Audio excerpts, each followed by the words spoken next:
शेषाद्रिशेखर विभो तव सुप्रभानाम्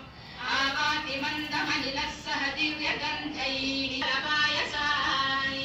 भुक्त्वा स्वलीलमतकेलिषुतात्पतनोऽपि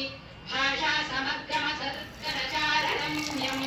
शेषाद्रिशेखर विभो तव सुप्रभातम् शृङ्गावळी च मकरन्दरसानुविद्धशङ्कारगीतनिनदैः सह सेवनाय गिर्यात्युपान्तसरसी कमलोदरेभ्यः शेषाद्रिशेखर विभो तव सुप्रभातम् योषागणेन वरदद्धिविम् पद्मेशमित्रशतपत्रगतालिवर्गाः हर्तुम् श्रियम् कुवलयस्य निजाङ्गलक्ष्मी